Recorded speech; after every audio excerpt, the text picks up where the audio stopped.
Harsinai at nationalreview.com this morning demolishes San Francisco 49ers backup quarterback Colin Kaepernick over his refusal to stand for the national anthem the other day. Like no defensive lineman has ever demolished Colin Kaepernick before. Kaepernick has a right to free expression. So does everybody else. San Francisco 49ers quarterback, 49ers quarterback Colin Kaepernick, and who knows if he's going to make the cuts that are scheduled for tomorrow to get down to a 53-man roster prior to the regular season. But Cap won't stand for the national anthem because, well, we're not exactly sure why.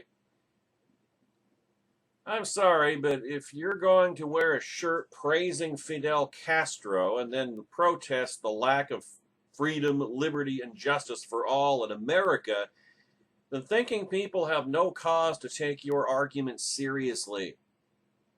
The hypocritical reaction to his protest, though, is another story.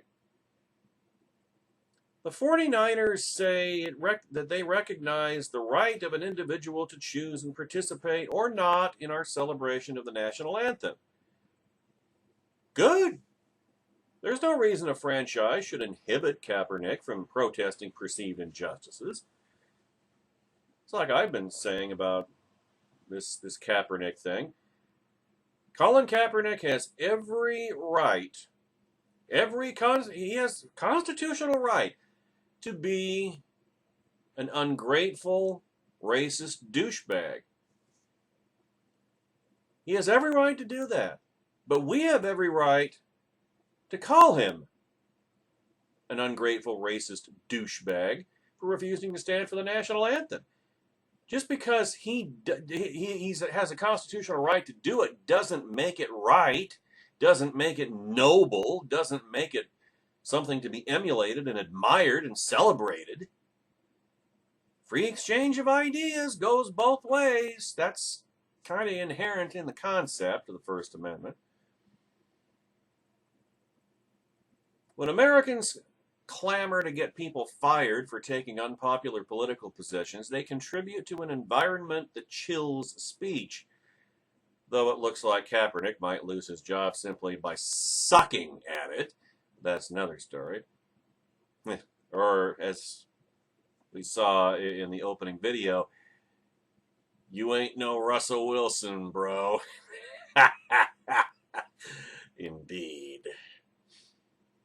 Now, I remember defending Helen Thomas, for example, Harsinai writes, a vile and anti-Semite who also happened to be the doyen of the Washington, D.C. chattering class for this very reason. If free people have fainting spells every time off-putting rhetoric wafts toward their ears, soon enough, organizations that work to stifle speech, Think Progress and the like, will be dictating what acceptable discourse looks like. Then, even innocuous thoughts that fail to adhere to a certain worldview will be considered off limits. I remember, it's like Thomas Jefferson once said, bad ideas should be left free for good ideas to combat them. Paraphrased. Then again, sometimes I wonder if people who defend the likes of Kaepernick on free speech grounds understand that private organizations have a right to fire people who embarrass them or hurt their franchise. While Kaepernick has a right to tell us what's on his mind, he has no inherent right to be a backup quarterback making over $100 million in the National Football League. This was not readily apparent to anyone paying attention to the media coverage this past week. As I scanned ESPN and cable news, I heard a lot about how Kaepernick was merely starting a conversation. By the way, you cannot get away from it. The ESPN, NFL Network, definitely, you can't get away. Even on Seattle Seahawks game broadcasts, you can't get away from it. It's just shut up. Because God knows no one ever discusses race issues in this country anymore. Or how he should be commended for standing up for his principles. Yeah, his principles like controversy creates cash and this will get me something because this NFL gig isn't working anymore. So I got to latch onto something to keep in the limelight and maintain my standard of living.